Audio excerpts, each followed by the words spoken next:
Dhanuvachapuram VTM NSS കോളേജിൽ വിദ്യാർത്ഥിക്ക് ABVP നേതാക്കളുടെ ക്രൂരമർദ്ദനം.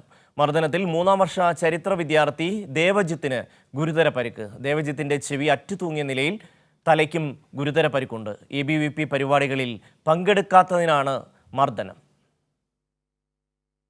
മറ്റു വിദ്യാർത്ഥി പ്രസ്ഥാനങ്ങൾക്ക് പ്രവർത്തന സ്വാതന്ത്ര്യം അനുവദിക്കാത്ത ധനുവച്ചപുരം VTM NSS കോളേജിലാണ് ABVP നേതാക്കൾ ചേർന്ന് 3-ാം വർഷ ചരിത്ര വിദ്യാർത്ഥി ദേവജിത്തിനെ ക്രൂരമായി മർദ്ദിച്ചത്. ഉച്ചയോടുകൂടിയായിരുന്നു സംഭവം നടന്നത്. ഓണാഘോഷ പരിപാടിയുമായി ബന്ധപ്പെട്ട് നടന്ന ഫുഡ് ഫെസ്റ്റിവലിനിടയിലാണ് ദേവജിത്തിനെ മർദ്ദിച്ചത്. ദേവജിത്തിന്റെ ചെവി അറ്റുതൂങ്ങിയ നിലയിലാണ്. തലയ്ക്കും ഗുരുതര പരിക്കുണ്ട്. ഗുരുതരമായി പരിക്കേറ്റ ദേവജിത്തിനെ നെയ്യാറ്റിൻകരയിലെ സ്വകാര്യ ആശുപത്രിയിൽ അടിയന്തര ശസ്ത്രക്രിയയ്ക്ക് വിധേയനാക്കി. കാട്ടാക്കട കൊറ്റമ്പള്ളി സ്വദേശിയാണ് മർദ്ദനമേറ്റ ദേവജിത്ത്. സ്ഥിരം ക്രിമിനൽ കേസുകളിലെ പ്രതികളും ABVP നേതാക്കളുമായ അനന്തൻ, നിഖിൽ, ശബരി എന്നിവരാണ് ആക്രമണത്തിന് നേതൃത്വം നൽകിയത്. മറ്റൊരു കേസിൽ ജാമ്യത്തിലിറങ്ങിയ പ്രതികളാണ് ഇവരിൽ 2 പേർ. ABVPയുടെ പരിപാടികളിൽ പങ്കെടുക്കാത്തതിനാണ് മർദ്ദനം. രക്ഷാബന്ധൻ പരിപാടിയിൽ പങ്കെടുക്കാൻ നേതാക്കൾ നിർബന്ധിച്ചിട്ടും ദേവജിത്ത് ഒഴിഞ്ഞുമാറി. ഇതോടെ ദേവജിത്തിനോടുള്ള വൈരാഗ്യം ഇരട്ടിച്ചു.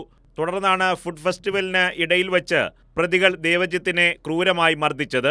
6 മാസത്തിന് മുൻപും പാറശാല സ്വദേശിയായ ഒരു വിദ്യാർത്ഥിയെ സമാനമായി ABVP നേതാക്കൾ കോളേജിനുള്ളിൽ വെച്ച് മർദ്ദിച്ചിരുന്നു. സംഭവത്തിൽ പാറശാല പോലീസ് കേസെടുത്ത് അന്വേഷണം ആരംഭിച്ചു. കൈരളി ന്യൂസ്, തിരുവനന്തപുരം.